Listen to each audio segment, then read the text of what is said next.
Good evening, everyone, and welcome to Talk of the Titans, live from London, UK, all the way to the US of A and worldwide. I'm your host, Kalam L, and this is Talk. Oh man, hey yo, what's good, family? What's good? What's really good? You know what? I'm gonna do a very nice, quick. You guys today. I know you guys been waiting for something to be popping off. I haven't had the opportunity before, but now guess what? I'm back. Oh man, I'm back with a bang. So I'm coming on here to drop some real good information for you, family. So again, just let you guys know if you lot would like. Come on, please. I'm begging of you. Jump in, man. Let's get involved because I want to do something very short, very sharp, and very succinct, really to the point today. But also, I actually want to spend some time with the family because I feel as though I haven't actually spent no time with the family. So if you've got anything that you guys would like to get off your chest as well, please come along and get it off your chest. I definitely want to get your voices heard here on the show today. So family, I'm going to just quickly take a few of your comments and questions and all them things there real quickly just to get it started. I'm just seeing the love that's just popping off. Oh man, like teach, it says magnificent 19. Jonah Higher in the building says blessing chances, and so forth, bigger belly gang, Honey Pharaoh in the building, Kiss Spence in the building. Oh man, who else we got in here? We've got Betty in the building as well. So yeah, family tree. What's really good? What's really good? Talk to me, family. Talk to me. So yeah, today, yeah, man, hit up with the likes, man. I love that, man. Yeah, show that support, show that love and support. Like still, yeah. All right, today, I'm actually going to talk about a few things indeed. I'm going to taking Shahada. Should I outline them or should I just go straight into them? I'm going to talk about taking Shahada. I'm going to talk about Sacred Baboon because I see a lot of people talking the most.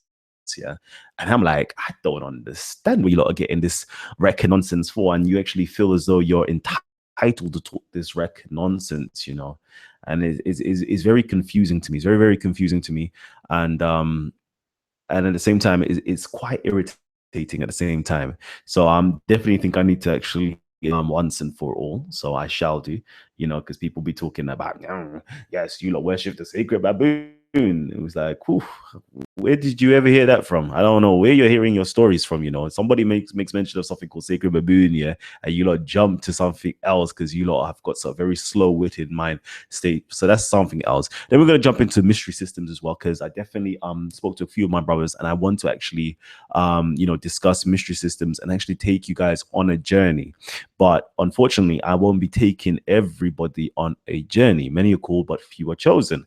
So what that means is if you guys would like to learn more about Kemet and Kemetic philosophy and learn about, I'm going to go through about three things with you guys here.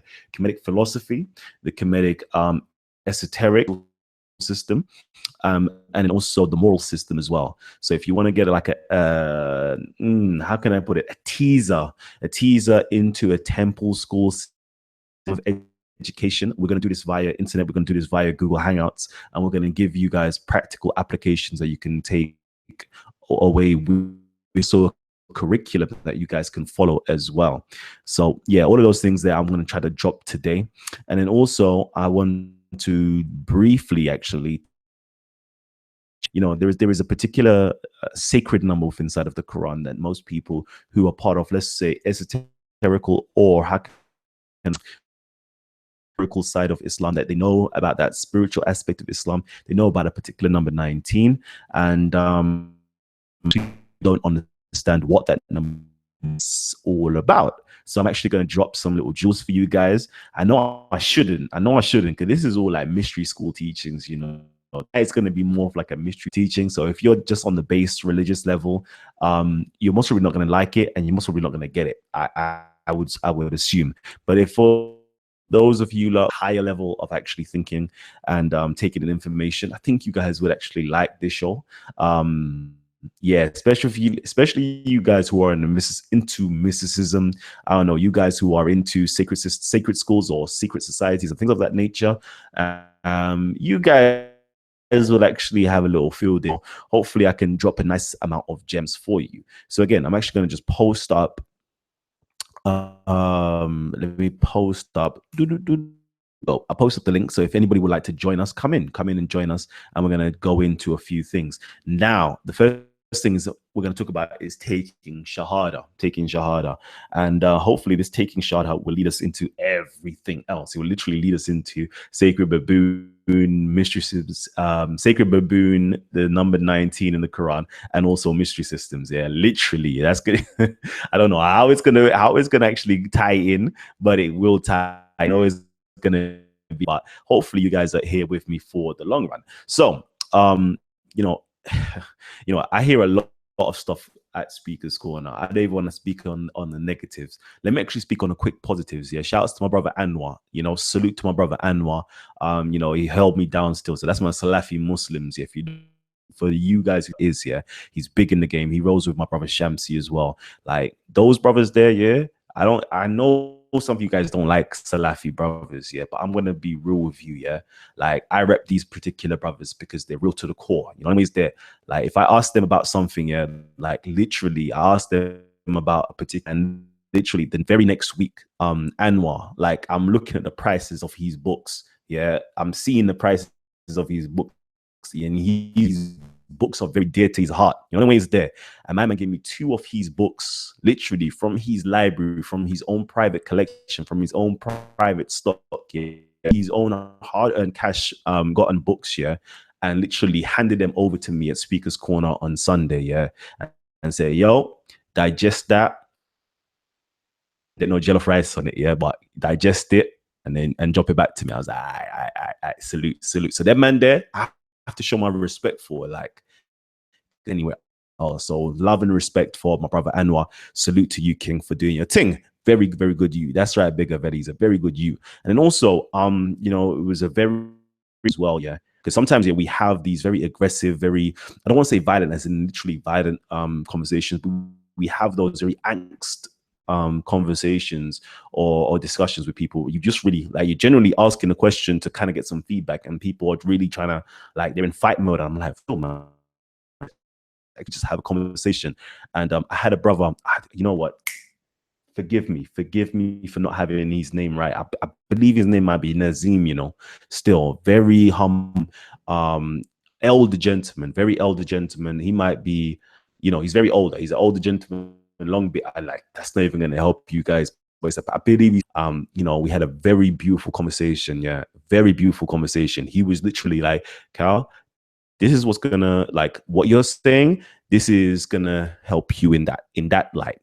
It's against this way, but that's gonna help you. I was like, oh, thank you for doing, you just dropped me some jewels. But Cal, look at the counter argument of this. Let me drop you this as well. Taking me through what, listen, like literally spend some time with me, taking me through some stuff, yeah. And I was like, God, have more of these types of dialogues and discussions where it's all about learning and uplifting one another. Like, it's real constructive. So 2 brothers out, yeah, both Muslim brothers, yeah, and I've got to shout those 2 out for actually dropping something that was actually helpful and useful for me and actually uplifting to me. So shout outs to those 2 brothers. All right. Yeah. Again, family, come in, man. Jump in, man. Jump in if you lot want to jump in. Let me quickly read your comments here. Mordecai Naftali says, you should let the brother Zion Lex on your show. My brother gets that fire for Kemet, but you have to be ready. Now, trust me, Zion Lex is the man, Like, I don't know if you lot have seen Zion Lex. Zion Lex has been on my channel before. All you guys need to do, yeah, he's actually a Hebrew Israelite. He's an Old Testament Hebrew Israelite. So he deals with those people who aren't familiar with Hebrew Israelites. So he deals with Judaism and so forth. And he goes in far. He's literally like the comedic hitman. Like, he's there waiting, just snipering man them, bruv. You don't even see him coming. He's like, you don't even, or you just feel it, like you just feel yourself just being shaken, woken up, like, God damn, I didn't even know he had it like that. So yeah, shout out to Zion Lex. So please, literally just go on YouTube, just Titans TV, and you'll see the amount of shows that we've done with Zion Lex still. All right, so let's get into this, because I actually wanted to talk about really and truly, I want to talk about Sacred Baboon. But before I even go there, before I actually go there with the Sacred Baboon stuff, let me give you because it literally ties right in, really, really ties right in. And what do I mean by that is I hear a lot of conversations, like even I was at the park, and I hear a lot of conversations about and so forth and so forth, and like the foundation of Islam and the foundation of monotheistic religions and so forth, so forth. And I always ask myself the question, like, I hear you lot talking, yeah, but why do you lot feel as though, yeah, Kemet, like, because all the time, Kemet, Kafirs, yeah. And to me, yeah, it's one of the most frustrating thing, yeah. I understand the paradigm that they're coming from, and I understand, the words that they're utilizing, yeah, and it's very derogatory, and it's like, but why are you even doing that though? Like, why you're doing that? A group of people who've given the world what you would consider to be monotheism, okay? Given the world monotheism, given the world apologies to follow, given the world rituals to follow, given the world all of these different things to follow, yeah. Giving them, how can I put it? What's that word? Covenants, yeah. Giving them covenants to actually follow. But you people who say, I want to be gentle with my words. You people who have been given covenants or given contracts by the elder group, yeah, now is holding and looking at the elder group in contempt. All that there. I'm like, wow. Like I'm shocked. I'm always shocked at it. I'm always shocked at it. So today I just wanted to drop a couple little, yeah, just so I can actually get my people back in line and back in check. So number one thing I want to talk about is Shahada, especially for my Muslims. Shahada, for those people who are outside of the framework of Arabic, literally means to testify or to bear testimony or to give witness statement or it's an observation of something that you can see, taste and smell, or rationally come to. It's and literally a testification. It's literally like an affidavit. You can put that through into the court system and be like, yo, ashahadu. Yeah, I bear witness of the following things. You know what I mean? There. So that's what it is. Okay. So, and what exactly do they actually bear witness to? What's being bear witness to is La ilaha illa Allah. La ilaha illa Allah. Okay, that's literally what the testimony of faith is about. And that's bearing witness that there is no God but God. No God but God. Funny, but true. Okay, so there's no God but God. And I always wondered to myself, like, why don't you lot ask us what that actually means? You know, no way is there to a lot of people here. Yeah, what do you mean? Why are we going to ask chemists what does la ilaha illallah mean? Like it's funny or something like that. No, it's real. Like, why don't you ask us what is clearly, wasn't something that you invented, something that was already pre-existing. And let me just give you a little quick dalil for them type of talks that I'm talking about. What I'm actually talking about right now is this. With me, I'm going to just give you some little shockers right there. Okay, because as people of Kemet, for those of you guys who know our Kemetic creed, our testimony of faith, or our second pillar, second pillar, should I say, is that there is, that God is one, creator of all things, and all things continue to depend upon it as elements in a hierarchy of being. So we've already had the concept of the one God concept way before. And guess what? Before I even share my screen, guess what was happening though? Way before, back in the day. Like, did you even know? This is going to be a shocker to you guys. Did you even know, like, the early companions and the people around the Prophet Muhammad, peace be upon him, yeah, would actually compare Muhammad to a group of people in all respects would have been considered to be the Kemetic people at the time. Easy statement, yeah. So he was always compared to people who were called the Sabain, or the Sabians, or the Sabians, or the Hanifi, and so forth. Okay, yeah. Who the Sabaeans are from a Kemetic school of thought. We know who the Sabaeans are. We know who Seba is, what a Seba is. We know what a Seba'ite is. We know what a Seba'u is as well. So we know all of these things already. Hopefully, those of us, we know what it is already. I'm going to keep quiet and make sure that just ticks over into your brain. Yeah, we know who and what that is. We also know who that ethnicity belongs to as well.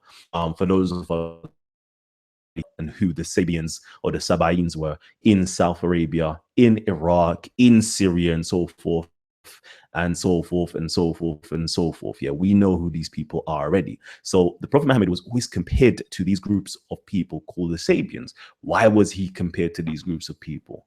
Because these groups of people would always shout out and give a mantra of La ilaha illa Allah. La ilaha illa Allah. La ilaha La Allah, Allah.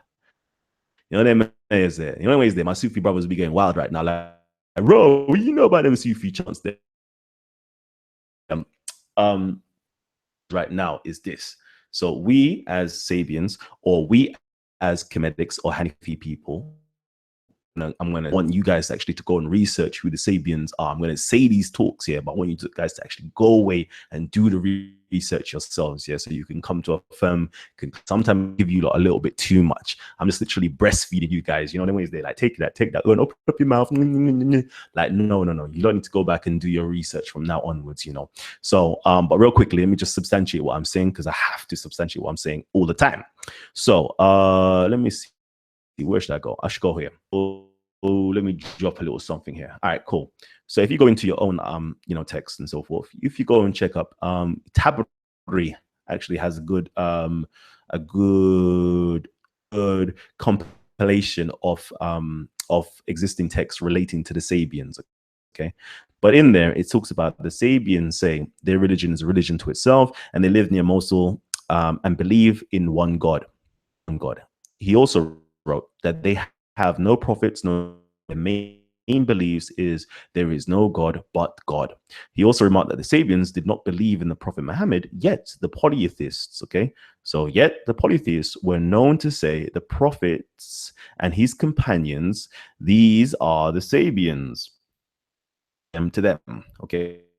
So even people in terms of scholarship, in history, noted to the fact that the people of the Prophet Muhammad, like the polytheist, whenever they saw the Prophet Muhammad, they assumed that they were Sabians. Okay, they literally said that these are the Sabians, those Sabians, who are literally the Kemetic people, and they were comparing the Sabians, or should I say, comparing Prophet Muhammad and his companions with a pre-existing group known as the Sabians. And in fact, the Sabians are actually mentioned inside of the Quran. Let me just quickly drop some hot fire and Dalil quickly to you guys. So yeah, 262, I believe. So let me just quickly go to 262. No, so you lot can know hot. 262.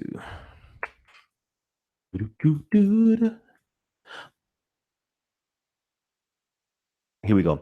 So it says here, indeed, those who believed and those who were Jews or Christians or Sabaeans, those who believed in Allah and the last day and did righteousness will have their reward with their Lord, and no fear will be concerning they grieve. So, and here is the word right here, Sabaeans,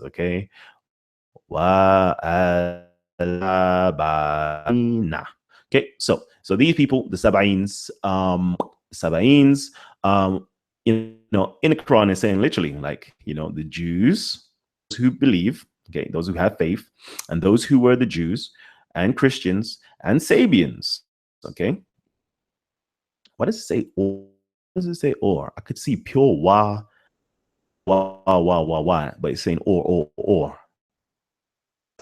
But anyway, let me criticize these devil translations for a hot second. Let me just quickly stay on point. So anyways, yeah, so you have, of course, the Jews, the Christians, the Sabians, whoever believe in Allah in the last days, or whoever believe in God in the last day and do righteousness, their reward will be there with their Lord, and no fear will be concerning them, nor will they grieve. So as you can see, there is a group of people here called the Sabians, and you should really ask when you get some time, for those Muslims who are here, go and ask your learned people of knowledge, who the Sabians are, and they will let you know exactly who the Sabians are, and you'll find out You'll find out anyway. You'll find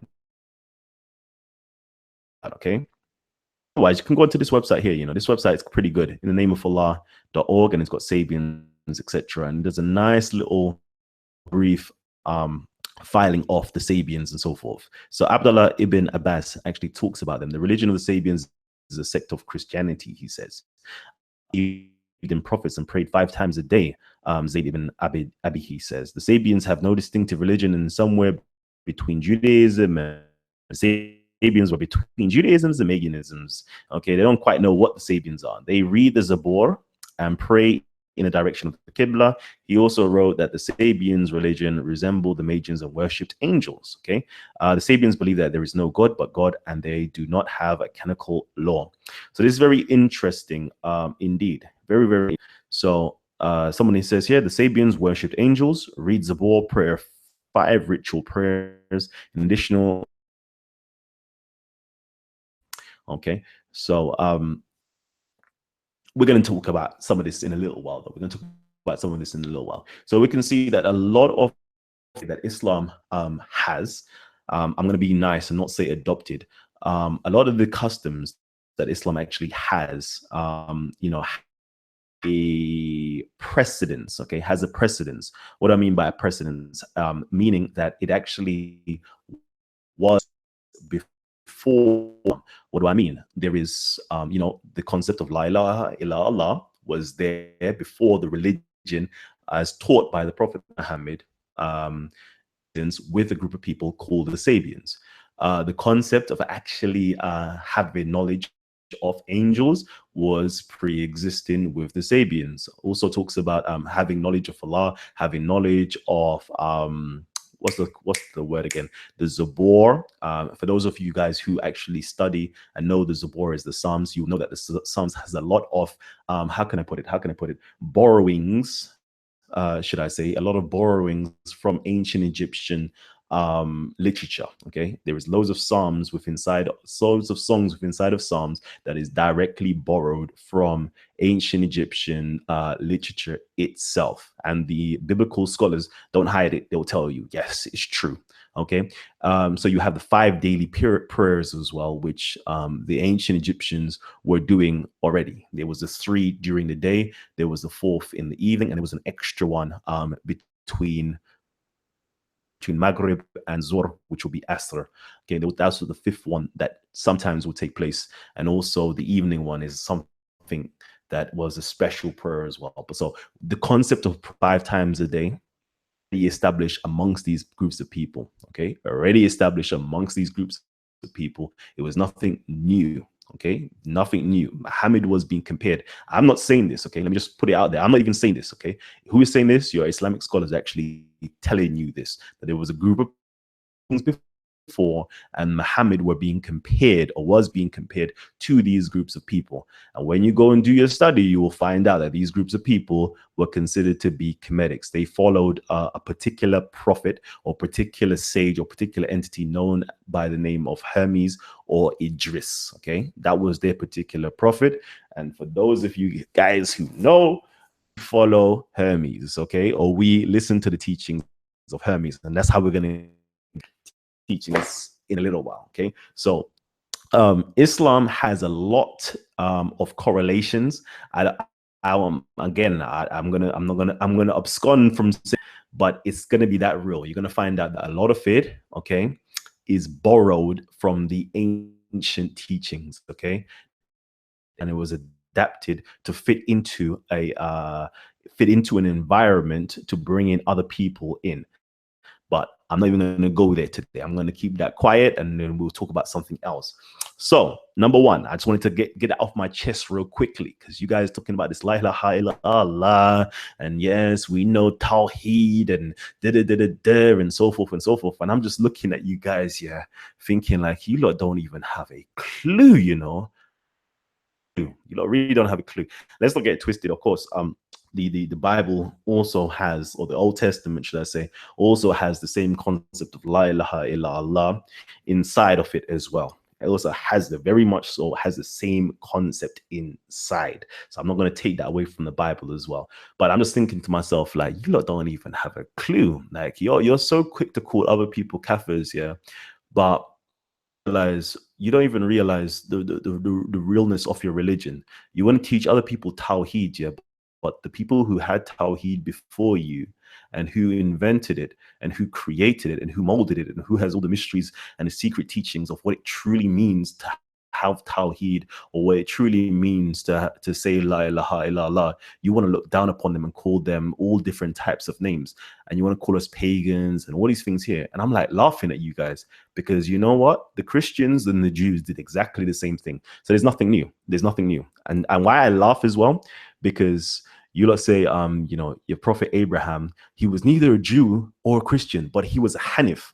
Yeah. Do you know why I'm laughing? I'll just give you, I'll drop a little secret to you why I'm laughing. Because the word Hanif, yeah, actually means pagan. That's what it means. That's what it means. If you ask a Christian, if you ask a Jew, you could even go into the Bible or the Old Testament, just type in Hanif, or them ways there in Hebrew, yeah, or Hanif in Hebrew, yeah, and you'll see it literally just means a pagan. And I'm just laughing at you, like, yep, Abraham was a pagan. Like, you don't even know what you're saying. Of course, it comes from the ancient Egyptian root word, which is Henu, which literally means to venerate. That's where it literally comes from. Henu means to venerate. Hanuf literally means one who actually venerates. Just as the same way you have the Henok, which is Enoch. Hanok, literally one who actually gives and gives dedications or gives venerations and so forth as well. That's what the word Henok means, and it also means to in terms of information and actually also means initiation as well. So I'm looking at you guys, and I'm laughing because you guys don't even know the hell. You don't know what you're saying, and you don't even realize every single time that the Quran says, but Abraham was a Hanif, but he wasn't a polytheist. He wasn't a polytheist. But why do they have to make the distinguishing remark that he was not a polytheist by saying he was a Hanif? You lot don't know, because the Christians and Jews, when they hear the term Hanif, Hanif literally means somebody who was a pagan, not meaning somebody who was an idolater. It just simply means that somebody who was not a Jew or a Christian, somebody who does not fit into that religious system. He came from a system that predates that, okay? And he got the title of being into the school system of Melchizedek, who was again another ancient Egyptian, and he learned the practice of circumcision, which we're going to touch upon later on when we talk about the sacred baboon, and we learns about the name of the Most High and so forth. We're going to touch upon later on. We go into the mystery school systems and so forth and so forth. But I'm looking at some stuff here, and I'm listening to you guys here, and I'm thinking to myself, you don't even have a clue what you're talking about. But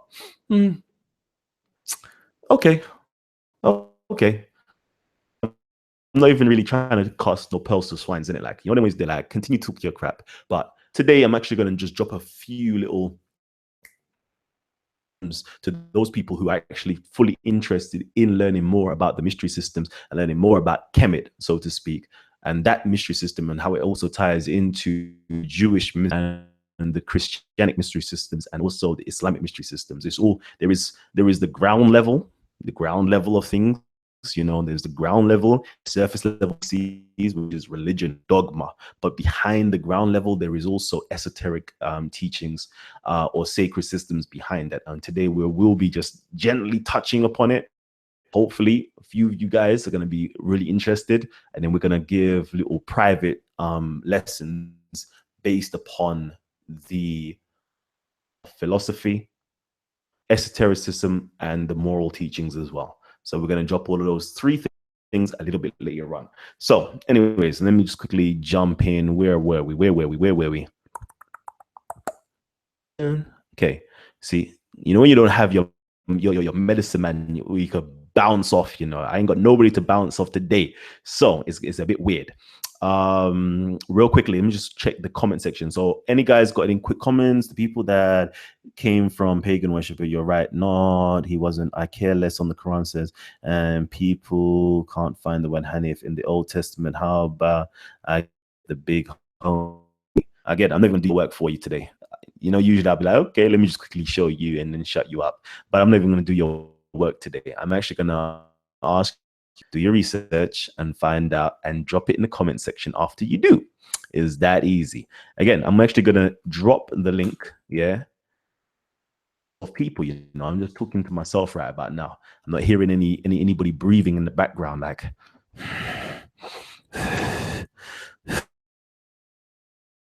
man, you don't need to bounce off me. So where were we? I'm just waiting for you guys. But if not, hit the like button, man. Hit the like button. If you're actually enjoying the show so far and you're feeling the information, like, come on, man, hit the like button. Hit the like button. Trust me, hit the like button. Because I'm pretty sure I'm going to tell you over and over again, you're not going to get none of this information elsewhere. So who else is dropping you like this information, you know? So please, if you're feeling it, the best you like, the little you can do is just hit the like button. If you want to do a little bit more than that, hit the share button. If more than that, talk about this after it's finished, or talk with your friends and your family right now. Jump on the phone and say, yo, are you not watching Titans TV? Can we discuss what he's talking about? You know what I mean? Is there. And for those guys who even have a bit more love and respect and want to do something even, you know, there is this, you know, where you can literally hit and share the love by actually donating some money. So let me continue. So now, I actually wanted to talk about Sacred Baboon. Should I talk about Sacred Baboon? Nah. Let me hold you one a little bit further on. A little bit further on. Let me actually drop you a little bit of science, actually. A little bit of science, you know, a little bit of science for you guys. So, jump into the number 19 real quickly. The number 19, okay? Number 19. So, what is the number 19 and what am I talking about? And what am I talking about? Let me share my screen with you so you can jump on my wave. All right, cool. So, man, cool. So I'm gonna quickly go again to the Quran. I'm gonna go to the Quran with you guys, okay? Because it's a nice little book to you know, introduce you guys into some very simple concepts. Okay, so in here it talks about chapter 74. Chapter 74 is arguably one of the first chapters that was revealed to be upon him. It's arguably one of the first. So in here it talks from verse 26 onwards. I will drive him in, and what will make you know what is succor? It's lets nothing remain and leaves nothing. Blackening the skins. Well, really and truly, sorry, it doesn't say it's blackening here. Racism going on. It says scorching the skins. And it says here, 19. It on 19. So, okay, as you can see here, it's 19. Okay, 19. So, sacred number, okay, very sacred number, and we're going to go into this. We're actually going to go into this, and I'm going to ask you guys, I'm going to ask my Muslim brothers, do you know what this number 19 means? And I'm going to ask my Jews as well, do you know what this number 19 means? And ask you Christians, what do you know what this number 19 means?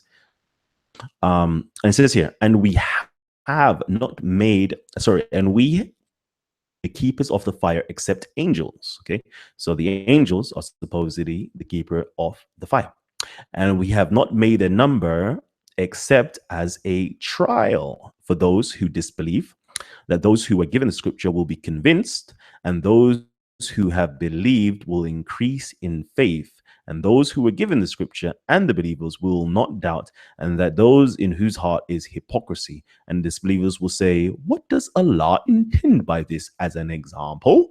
Thus does Allah leave astray whom he wills and guides whom he wills, and none knows the soldiers of your Lord except him, and mention of fire is not but a reminder to humanity.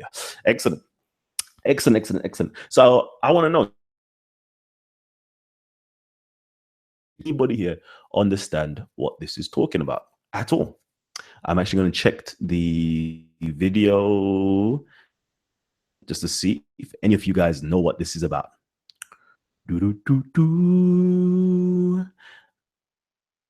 Out that any of you guys will know what it is. At the same time, it's supposed to be a test. A trial is like a test, okay, for those who disbelieve, and it's also for those who are given the scripture. So those of you guys, who've been given the scripture, what is the significance of the number 19? Okay. What is significance of the number 19? This means those people who are Jews, those people who are Christians, those people who are Sabians, and so forth, 19 actually signifies. And then possibly even those who have already believed, let's see, will be convinced. And so Allah has says it in His Quran. Okay. After we read it, because we are people of the scripture, we would be convinced. And those who have believed will increase. Okay. So this is supposed to make us increase our faith. So it would be very advantageous for us to know what the number if the Muslims don't explain to us what the number 19 is. Muslims, do you know what the number 19 is? If you do know what the number 19 is and why it's saying it, please explain it to us. Um, Muslims, I mean Jews and Christians, what does the number 19 mean? Why do you think Allah says in His Quran, or Muhammad says in the Quran, that it'll help us to increase in faith? And those who are given the scriptures and the believers will not doubt, and that the hypocrisy and the disbelievers will say, what does Allah intend by this as an example? Okay. What does Allah intend by this as an example? And that's my question to you. Do you guys know? Let me quickly read the comment section just to see if any of you guys know the answer to this. Do, do, do, do, do, do, do, do. Uh-huh. Uh-huh. But we know you. Uh-oh. Let me quickly. Uh-oh. Okay. In the Bible is number 18. That is lucky chai. Islam is 19. Okay. No, I guess not. Seeing anybody saying that they know so far?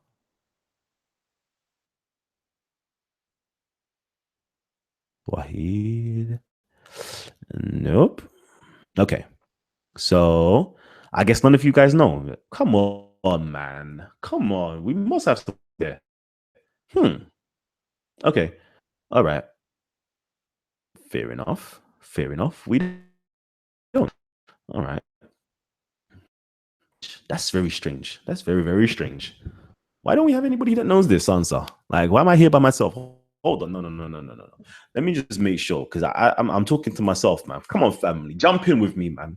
Jump in. Hey, yo, Hebrew Israelites, jump in with me. Hey, yo, Bigger Valley, man. Jump in with me, fam.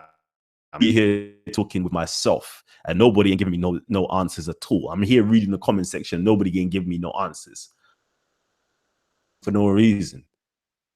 God damn. Where's Shia Isa actually? Where's my brother Shia Isa? You know what I mean? Is there Isa the Great? I know he knows the supreme science of the Quran and then ways there. You want to recap? Recap. Basically, in the Quran, it talks about that there is 19 over hell, over the scorching fires. Okay. And there's number 19 over the scorching fires. But actually, I've only said this number 19 as a fitna, as a trial for the disbelievers and for those who do believe. The scriptures previously, they would know what this means. And once they know what this means, they will strengthen their faith in this particular phrase. So, it seems as though it's very powerful, but I'm just waiting to see if anybody knows what it means. And so far, I'm not getting any good response, to be honest with you. Let me just see. My mathematics. This is where the sacred baboon fits into the equation. Okay. Just to let you guys know, this is where the sacred baboon fits into the equation. Why do I say that? Because I'm going to hold that thought for a hot second. Let me see if any of you guys actually.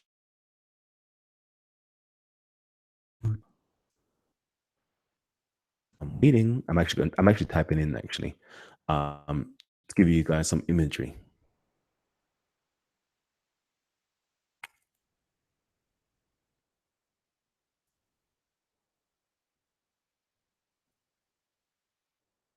Okay, some imagery for you guys still. But let me just see if you guys have given any answers.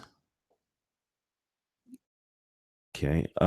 In Islam, number 19 has Wahid. Wahid is one of the names of God and means one. Ooh, Gemini. Gemini, you're sick with it. You're very, very sick with it. Well done. Well done. That is partial answer. That is definitely a partial answer. It's very good. And we'll get into the greatness of it in a hot second. Okay. All right. So let me just quickly do this. So, okay, in the Kemetic system, we have these four baboons. They're literally known as Babi. Okay, Babi. They're the ones that is over the hellfire. Okay, so sometimes I think you'll have heard me spoken about it before. We lying sinful forelock.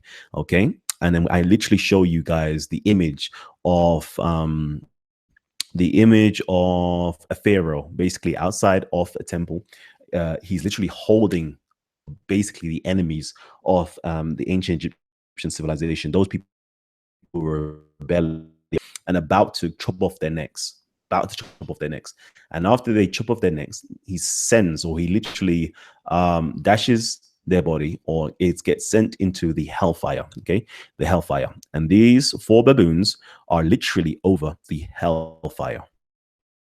And those people who were rebellious, okay, two who were rebellious are going to be burnt with inside of the hellfire. But those people, yes, okay, these four guardians are actually guardians. Okay, so when you actually come to this water, this pool of water, or this fiery pool of water, you actually water therein. And guess what? It actually regenerates you and purifies you and cleanses you and cleans you. It's like a cool water for you. Okay, there's a lot of symbolism going on, but it's actually something that's very good for you. Okay, if you're able to drink from these four of this water, it is very, very good for you. Okay, very, very good for you. But if not, you're going to be drowning in this fiery pool and being burnt. So this is how the sacred baboon actually ties in, but yet and fully explained why it does tie in. And I'm going to do that in a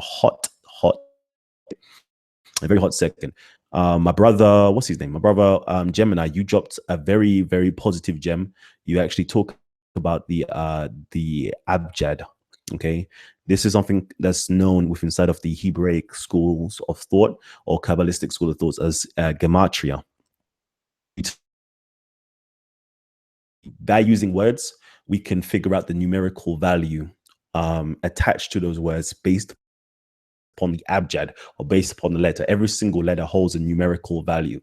And those people who are part of mystery systems, we know it and we utilize it very, very well. Okay. We you know in ways they when we actually conceal and reveal at the same time. What I mean by that is we reveal, well, we're just talking about something to the whole world, but at the same time we're concealing something. For the whole world, you can see the symbol. The whole world can see that symbol, but at the same time, they don't understand the hidden inner meaning. You see what's apparent, but don't know what it means behind closed doors. You know, ways there, but we'll talk about it a little bit further on. So, for those of you guys who actually know and belong to actually mystery systems, especially my Jews and Christians and so forth, you know that the number 19 is actually a compositive of the number 12 and 7. Okay, the number 12. Okay, number 12 and 7, and hot second. Give me 1 second.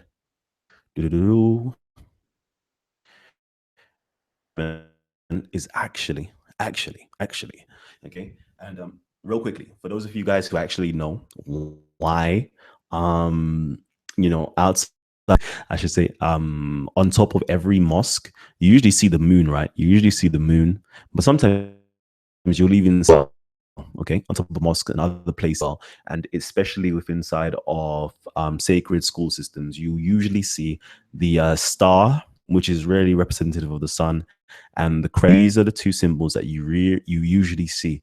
Now, this is actually the sacred number 19 right here. Is actually right here. Okay, let me just do it.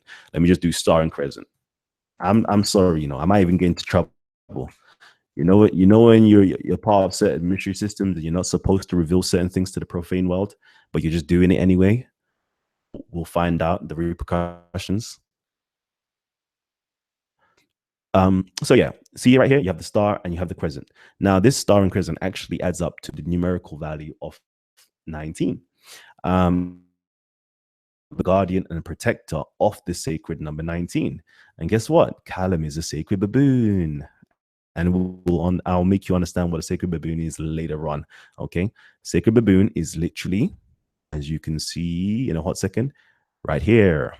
Okay. When I say you have to literally become an initiate. You have to become a priest. As you can see here, the sacred baboon, and then you have the priest here. You now have to be one and the same. I will explain what it actually means. Okay. So when you take on the role of being a scribe or a priest and you're embodying and initiated and embodying all that sacred information, okay, you're the sun and the moon. Okay. The sun and the moon. Or some people will say the Ma and the sun, the Mason. But anyways, so moon and the sun and the moon actually equates to the number 19. Now, if anybody here is smart, you will ask me the question, but why can't I equate to the number? Quite simple. Okay. The sun goes through 12 zodiacal houses in its complete rotation. But really and truly, it doesn't really move around the 12. Well, actually, it does. Let me not even go there, because that we now go to the processions and the equinox and so forth, which does go through the different houses. But let's not even go there. Let me not even get technical with you guys. So the sun actually represents the number 12. Okay. So the number 7 is represented by the crescent moon. The crescent moon right here is representative of every 7 days we have a dramatic change. Moon, half moon, moon, and full moon, and so forth. Okay, we have the 777, and really representative again of the mother. No, let me not say that. It's also representative of the male and the female. The female is regulated. Okay, is regulated by the moon, and the sun actually regulates the rising and setting of the man. You know where is there what I'm talking about. But let me speak it out even plainer for you if you don't understand. When you wake up in the morning, you get something called morning glory, because the sun regulates your rising and setting. Okay, whereas the moon regulates the female's lower anatomies in terms of her menstrual cycle. So these are some of the symbols that's it's regarding to do. Okay, is regarding to do. But for those of you guys who know a little bit further than that, and I'm just giving you the basic. But for those of you guys who know, okay, those of you guys who know, and when you watch, and when you maybe, I don't know, maybe some of you guys may grasp it. Screen all this time, or not being share my screen. Let me just make sure you lot see my screen. If you haven't been seeing my screen, apologies if you haven't. So yeah, there you go. So you have right here the sun and the moon, the crescent and the sun. Okay, and again, is to do the 7 is of course to do with the spheres and rising above the sphere, and then the 12 is to do with the zodiac and actually being in control of your animal nature. The 7 is being in control of the forces or the elements that's actually controlling you on your day-to-day life. Hence the reason why you need to travel in a mirage, okay, and you ascend the 7 heavens. Okay, you ascend the 7 heavens and you go deeper into the mysteries, but I'm not even going to go too deep into those stuff for you. When you get into the mystery school systems, you'll understand, and when you start looking back at Islam, you can understand, I got you. And Muhammad went up to the first heaven and met such and such. Oh, I understand. He went up to the second heaven, he met such. Oh, I got you. Then he went to the 7th heaven. Oh, snap. Then what happened after the 7th heaven? Oh, sugar. He went to the tree of life. Yeah. You. And who did he meet there? Yeah. And what was he hearing? The pens. Yeah. Ross, swear down. So you're saying to me, he met man like Jehu? Yeah. The screeching of the pens. The screeching of the pens. The pens to do with the baboons. Yeah. Oh, snap. Swear down. So you start understanding the mystery school system teachings more in Islam and more in other religions. But I'm not even going to drop all now. And also, for those of guys who actually do know as well, the number 19, when it actually relates to the Quran itself, when it relates to the Quran and when it relates to Islam, what makes it so very much so miraculous that soon as we, the people of the book, actually hear the number 19 and it's over hell and so forth, and we realize that the Mohammedans, or should I say the Muslims, say a particular mantra, and the mantra has so much power in it because we realize the symbolism that's being spoken about. Do you want to know what the mystery is and what the symbolism really is talking about? Who wants to know? Who wants to know? Who wants to know? Right now, Ayo, sorry, and family tree, because I'm just talking for talking's sake, and you lot are not here with me. You lot are not here with me. Come on with me, man. What's wrong with you? So, anyways, okay, science for you guys as well. This is one of the reasons, yeah, why I don't actually see Islam in a negative light, because I can understand the little mysteries that's in there. I just understand that the followers later on had just perverted most of the mystery teachings and have made it into a religion and dogmatic and so forth. So one of those things is, okay, one of those things is, let me see, Muslims. What is the one thing will send you to hell? What is the one thing you do straight away?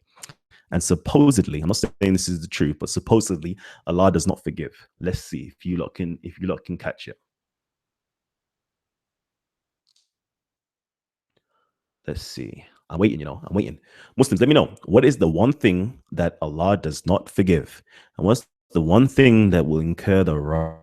What is the one thing that will send you to hell in the Islamic paradigm? What is it?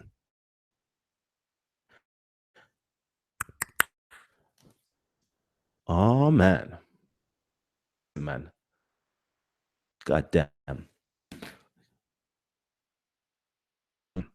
All right, cool. Since I'm not hearing no feedback from you guys, I don't know why. I think that you would do and will send you to hell is supposedly, yeah, there you go. If you die on shirk, there you go. If you die on shirk, okay. So, what is the guardian? Hell? What is the guardian of hell? Or should I say, what is the guardian of shirk? Okay, what is the guardian of shirk? What is the guardian of you worshiping other deities besides Allah? It's actually your Shahada. Okay, it's your Shahada, and over is 19. What does that mean? What does that mean? Over is 19. It's a guardian right there. There's a sacred seal. There's literally a sacred seal in your Shahada. Okay, and what that means is this. What that means is this. Let's just wait. What that means is this. Okay, what that means is this. That in your Shahada, La ilaha illallah, there is actually 12 letters within orthography. Instead of its orthography, there's literally 12 letters. Okay, literally 12 letters make up La ilaha illallah. La ilaha illallah. La ilaha illallah. Okay, there's literally 12 letters that actually make up La ilaha illallah. And then the extra 7 comes with the syllables. Okay, remember that it's always 12 plus 7. So you've got La ilaha Allah. Okay, so you have basically 12 consonants and 7 syllables, and over it is the number 19. Okay, over it is the number 19. So, what that basically lets you know is it's so miraculous, it's so from God. It literally says in the Quran, over hell is 19. And for those of us who understand, who are wise enough and who are part of mystery school systems and who are part of the intellectual system, we realize Muhammad may just be upon something, because he literally said that over it is the number 19, not knowing that this comes from a previous system anyway, but number 19. Oh wow. In his testimony of faith to keep people away from hell is La ilaha illallah, and there's literally 12 letters and 7 syllables. Wow, amazing, incredible. There is the number 19. And yet again, it doesn't just stop there. It just doesn't stop there. What do I mean by this? Saved from going into hellfire, you must believe in one deity. Okay, you must believe in one deity. Let me just quickly do something.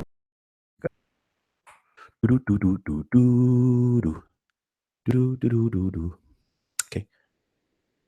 Do. Okay, cool. So if you know anything about the abjad system, let me just go into the abjad system and let me just type in this. Wahed Ooh, Arabic. Okay. Let's see.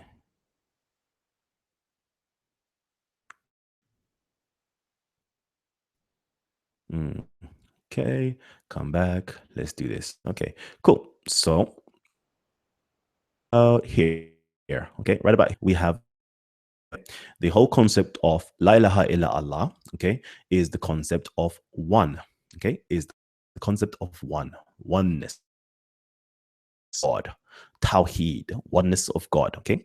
And in here we have literally another four letters, okay, four letters, W, Alif, Ha, and Dal. Dal? Yeah, Dal. Okay, so you have these four letters, okay? But when we actually go into a system called Gematria, if you belong to the Kabbalistic school and know the Hebrew, we have a system you can check up at, okay? And then we literally look, the number wow, or should I say the letter wow, has a numerical value of 6, okay? Has a numerical value of 6. And then you have Alif, which has a numerical value of 1. 6 plus 1. And for those of us who understand a little bit more, we realize, 6 days of creation plus one holy day, and so forth. So this is going to be for us when we look at it and reflect upon the number 19 and in the Quran and so forth. He's saying about in it is 9. Going to be like, wow, this is so amazing for us. I know I'm not thoroughly amazed. It doesn't sound in my voice that I'm thoroughly amazed. Is because it should amaze you. Very much so amaze you. Because this is really, really like amazing thing. But sorry, I don't have the enthusiasm in my voice. So, anyways, so we have wow, we have alif, and we also have the number 8, ha. Okay, ha right here, the number 8. Okay, and that's another thing going on. Where the 8 days of circumcision, 8 days till circumcision represents a new festival. It represents literally bringing something about and new. So there is a new covenant that's taking place. And then you also have the very fourth thing right here, which is the dal, which actually adds up to the number 19. Okay. 19. So you have 6 plus 1 equals 7, plus 8 equals 15, which is another. And then the fourth, which is the dal, right here, right here, right here, right here. And there is the sacred number of 19, 19, 19, 19. All right. So you have the sacred number of 19 for those who are over the hell. And again, I showed to you before that we have, where are we? We have the baboons. The sacred baboons are the ones who actually keep the mysteries, keep people away from hell. Okay. Literally right there. You may ask, why is there 4? Shouldn't there be 19? No, there is actually 4 that actually guards the hellfire itself. Okay, that guards the hellfire itself. There's actually 4. There's a symbolic reference to the number 4, and it literally is this. Every single one of them represents the 4 words of your Shahada. La illa Allah. Okay, these are the 4. These are the 4 guardians, the 4 separate words. Okay, this isn't actually Arabic. This has got nothing to do with the. This nothing to do with Arabic. Islam. Let me just put that this. It predates the religion of Islam as taught by the Prophet Muhammad. We already had this system of the number 19. The 4 baboons representing the 4 cardinal points of the earth that has the effect and the influence of the 12, the zodiac itself, and also the 7 planets that are affecting this earth, and also the moon cycles and so forth and so forth. So teaching long ago. And this is how it's going to tie into the sacred baboons. Okay, so I'm just going to drop you a quick wisdom that I know most Muslims will accumulate in their own mind, because they haven't been taught this information, unfortunately, because I don't know why. I don't know why. And then Jews and Christians should know this information already because they have the same concept of the 12 and the 12 and the 7, 777. You know, Enoch was the seventh of, from Adam. Moses was the seventh from Abraham, and so forth. Seven is a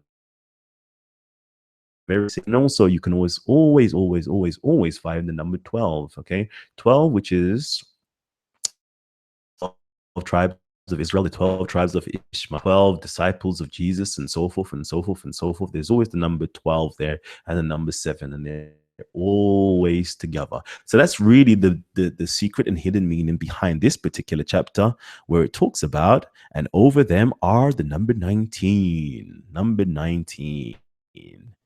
But yeah, I had to do a quick breakdown for you guys because I know we're going to touch on sacred school system and teaching. So hopefully that was in like quickly for baboon, okay? Sacred baboon, because I know a lot of you lot will be talking craps like sacred baboon, sacred baboon, sacred baboon. So let me just quickly go into the sacred baboon for you. Of course, previously I did tell you that they are the guardians over hell, okay, over the hellfire and so forth. But let's just quickly go into who they are, okay? Who they are and sacred baboons, okay? Let me see. So, 13, let me see. All right, cool. So, let me do this actually. Give you something.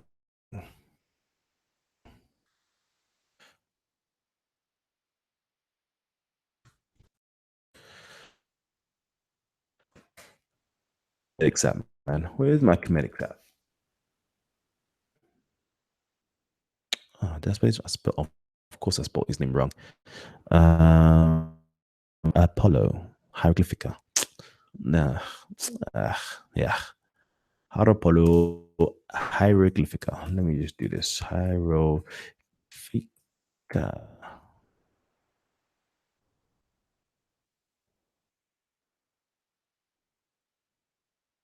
No. All right, never mind. I can't be bothered to actually give you a breakdown of who Apollo is, and you'll just have to go type in Suda, Suda, and type in Haro. Nice breakdown of who this particular individual was and how he was very so much key to actually the decipherment of the hieroglyphs itself. So, all right, just real quickly. So, whenever you hear me utilize the word sacred baboon, okay, sacred baboon, you can see you have the baboon right here, okay, or the sun and the moon on top of him, okay, and I've already given you a breakdown, a very nice breakdown, a fundamental breakdown of the star and the moon. There is a tons more to go into, but again, I'm not going to just dash this, okay. And then secondly, you'll see him right here with a pen and a paper here, okay, pen and a paper. The reason why he's actually got a pen and a paper, no, let me not even give you the breakdown why he's got a pen and a paper. Let me just quickly go into, okay. All right, so okay, so of the baboon, literally, it says here, they symbolize letters by it because there is an Egyptian race of cynocephaly, that is the baboon, painted with letters. Wherefore, when a cynocephalus is first brought into a temple, the priest places before him a tablet and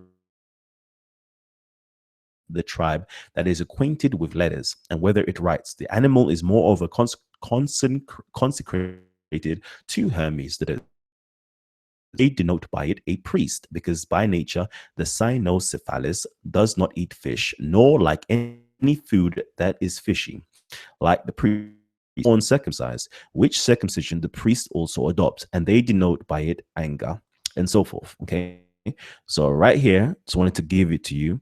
Literally, it literally means a priest, and it also means a sacred scribe. Okay, so when I'm talking to you about you need to be a sacred baboon in order to pray, what I'm saying to you is this, okay? You need to be initiated as a priest and a scribe, the of Hermes, Trismegistus, or Jehuti, or Enoch, or Idris, or Mercury, depending on whichever culture you're, because you need to have that particular knowledge. You need to have the knowledge of grammar, logic, and rhetoric, and then you also the knowledge of astronomy. Okay, astronomy. You literally need to be well skilled in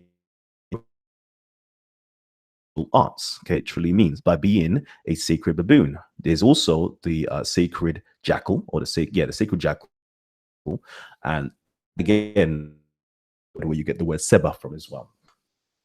And literally, it just literally means to be a scribe, somebody who is a initial schools, that you know and have this information.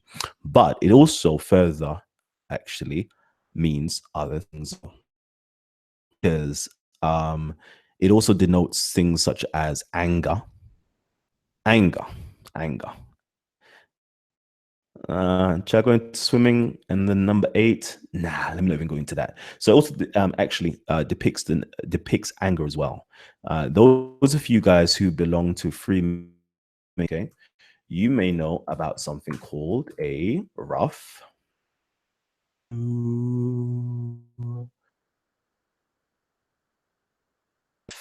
Okay, a rough ashla. Okay, right here you have a rough ashla and you have a perfect ashla.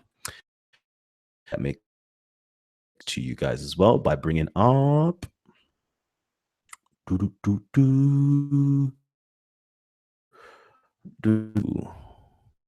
Well, these are kind of fine anyway, but like, sorry, my bad. I'm just doing this ad hoc with you guys.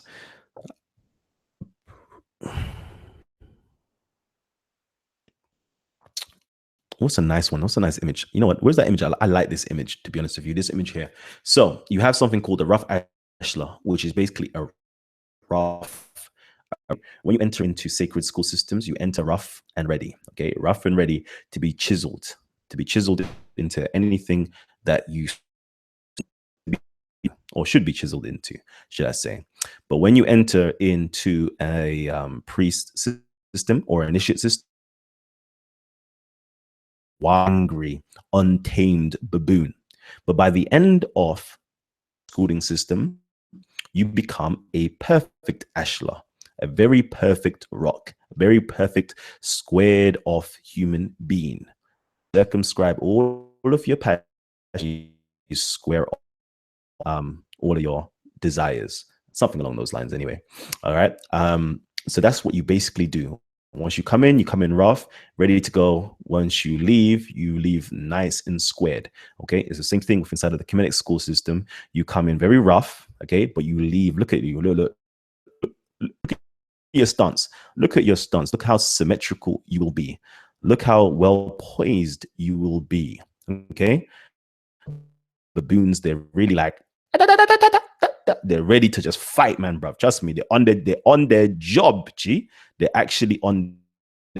Once you come out, fam, once you come out and you've now been called a scribe, being pronounced ma'acheru, you know what I mean? He's dead.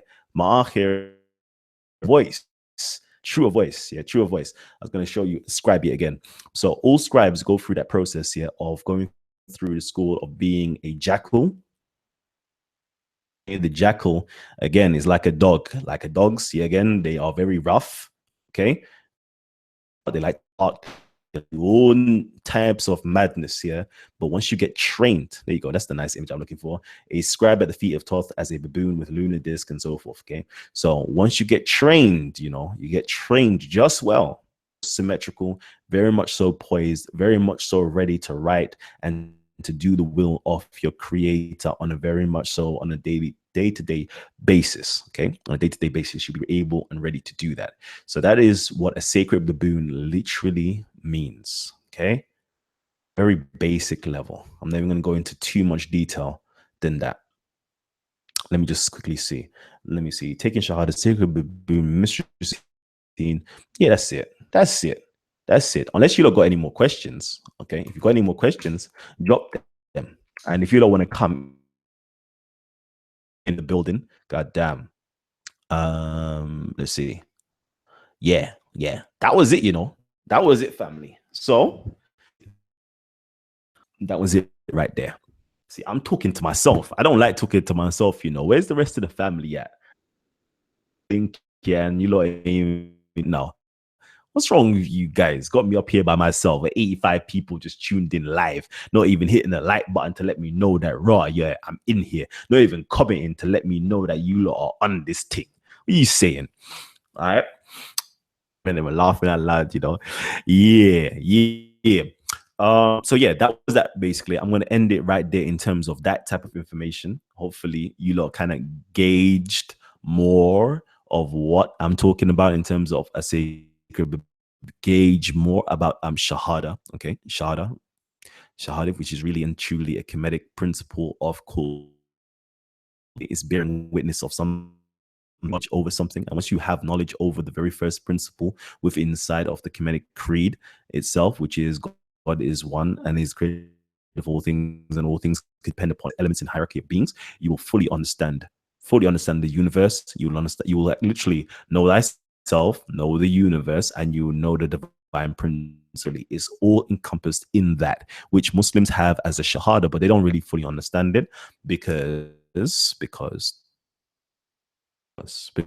they have their own breakdown of it. Let me just put it like that. Let me be gentle and say they have their own breakdown. But us people who had the concept before that it was being committed, where it's originating from, and it's originating from the fitra, from nature itself, from nature. All our teachings came from nature. All right. So we have before I was actually speaking to Shamsi about, these people prayed. They did pray, okay, but not everybody prayed. Why? Because you had to be a sacred baboon. You had to be initiated, just like, hopefully, I don't know about Muslims, but hopefully at least you need to take your Shahada in order to now do the different articles or do the different pillars of your faith, which is, for example, Salah. Okay, but with inside the Kemetic school system, there was actually a philosophical, esoterical, and moral system put in place that every single position or every single thing that you did had a deep meaning behind it. Okay, we didn't just pray for praying's sake. There was a deep meaning behind it, and it wasn't really the understanding of what prayer really is. It's something much, much more deeper than that. Okay, so we had, as soon as the sunrise, that's your job. You're a sacred baboon. Okay, you're in the role of Jehuti. You're causing the universe to come into existence. Literally, you're causing the universe to come into existence as a sacred baboon or as an initiate underneath that school system. Right at the end of the day, you're considered to be, when you become a jackal. Okay, you now account. It's judgment day time. You're now moving on, operating on the SARS time right now. You're doing, you're now calculating everything that transpired from sun up to sundown, and you're calculating all of it. You're writing it all down. You're weighing it. Did you do right? Did you do wrong? And so forth and so forth. Midday is the time of the day you rule stuff. Okay, cool. My brother Phil's in the building. Yeah. Your arms and so forth. You have to be part of the mystery school system to understand what does that mean. Raising your hands like that, what does it mean? You'll see the baboons doing it. I'm sure if I showed you the pictures, just type in baboons ancient Egypt, you'll see the baboons doing it, right? You'll see them prostrating on their head, right? You see them kneeling down and having their head out and so forth, yeah? Positions, right? But yet the Muslims are doing it today. But yet the other people, such as us, we were doing it long. Okay? We gave it to the Jews. The Jews started to do it. Okay? They started to do it. It was part of a temple system. They lost their temple system. This is why I'm outside and do all those things today, not realizing that this actually belonged inside of a temple system. You only were praying or doing those rituals inside of a temple school system. The Jews had a temple school system, but unfortunately for them, their temple got destroyed. So then they continue to do the practice at home and elsewhere in the synagogues and so forth, but that was only dedicated inside of the temple school system itself. Let me not digress to something else. what did I wanted to do real quickly? Yes, this is what I wanted to do real quickly is this. So basically, I'm actually going to be taking on a few students. We're going to be actually going into the Kemetic philosophy. We're going to be going into the Kemetic science. We're going to be going to the Kemetic esoteric system and the Kemetic moral system, where we get to learn a little bit further.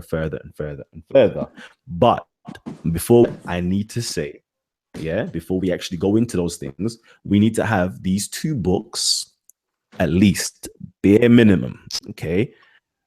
Cheating on that. Yeah, I got it on PDF though, G. All right, but you need to get this book. Yeah, Ancient Egyptian Book of the Dead. There's one you can get Budge's one, but you need to have this book. Okay, you need to have this book. And then you also of this particular book right here. Okay, these are the two books that you need to have. Yeah, down, and it will give you the break, the 12 and the number 19 and all those things there. Hold on, Phil, I'm gonna mute your mic. Yeah, all right, you're gonna learn all of those different types of things in this book right here. This is the Hermetica. So one is the Ancient Egyptian Book of the Dead, okay, or the Pet Emheru, which literally means coming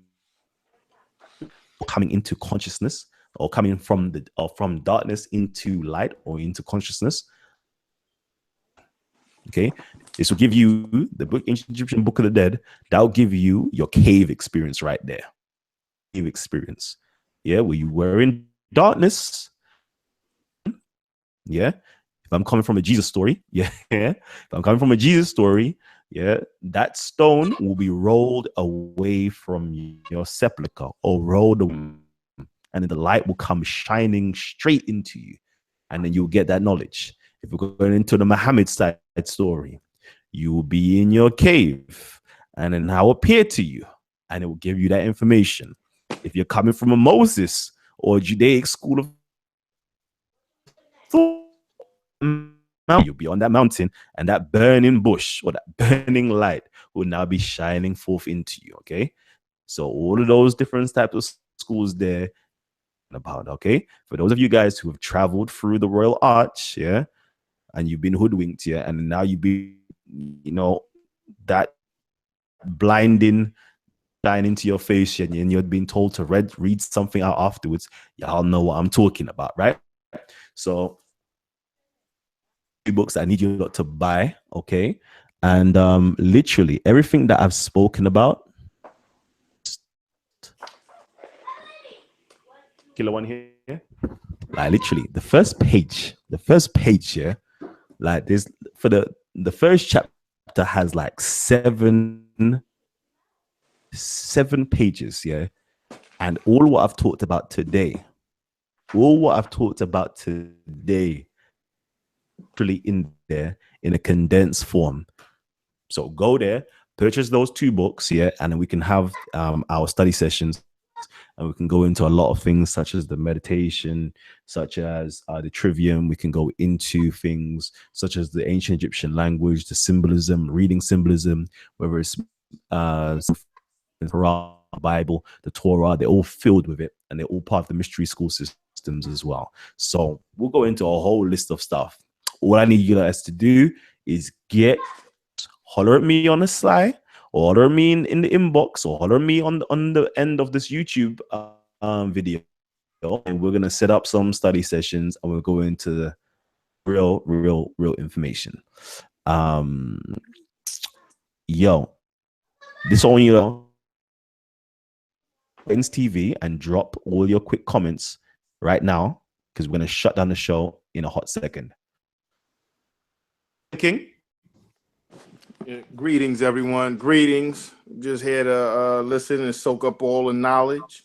I will be purchasing these books as well, and then joining in on a study session, because, like I said, I only know a smidget, and Kalam is my teacher, and I'm looking forward to absorbing this information and contributing to the Kemetic community.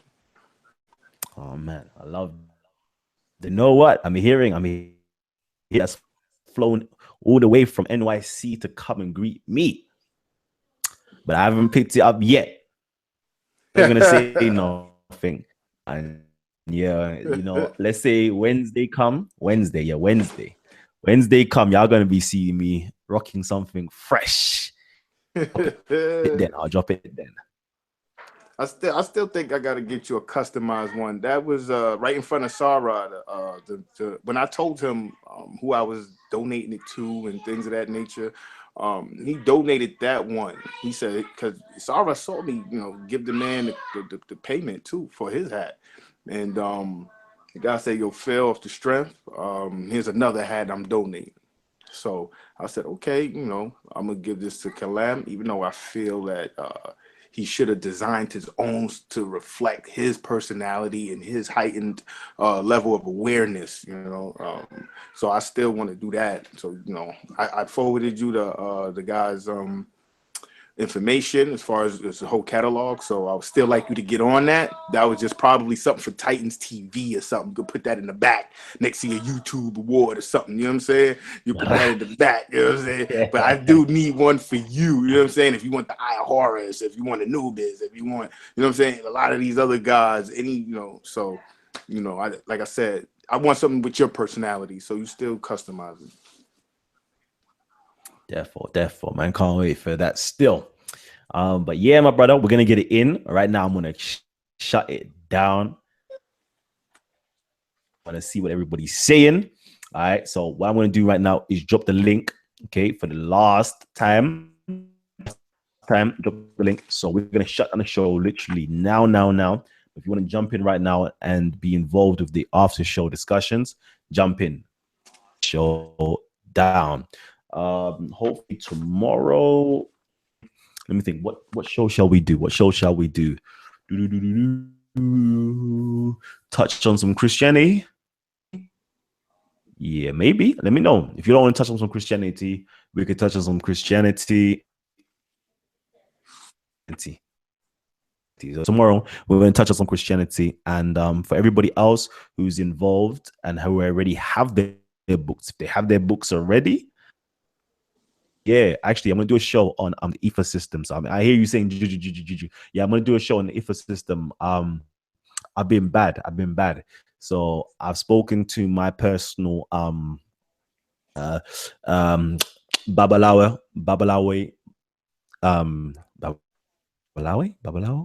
yeah. I've spoken to my personal people, yeah, and they're saying to me that boom, yeah, Callum, as soon as you land back into the UK, make sure you hook it up and get us on the show because the people need that real information. Yeah, that real information. So that African spirituality. You know them. You know what when I'm saying African, I'm not talking like Kemetic spirituality. Now I'm talking African living spirituality. You know them ways there where you can literally hear the drums just beating in the background. You know them ways there you can feel the vibe popping off. Trust me. So I'm gonna do that in the upcoming week. If it's not this week, it'll be next week definitely. I'll have the pair on Babalawe and Ifa Tunde. Ifa, can't remember the names of these things. Allow me. So long I've stayed out of contact with my Ifa side of my Yoruba side of actually activating those ancestral elements. In the next week, this week or next week, you're gonna get those two pair on to come on to actually do one juju or the Ifa system itself. So yeah, look out for that. But right now, I'm gonna close on the show and I'm gonna see you guys a little bit later on. But we're gonna chill. Phil. We're gonna kick it, and whoever wants to jump in, and I'll see you guys on the other side. Peace, love. Out. Oh, Christian Prince. Yeah, I'm gonna get him on soon, inshallah. All right, peace, love.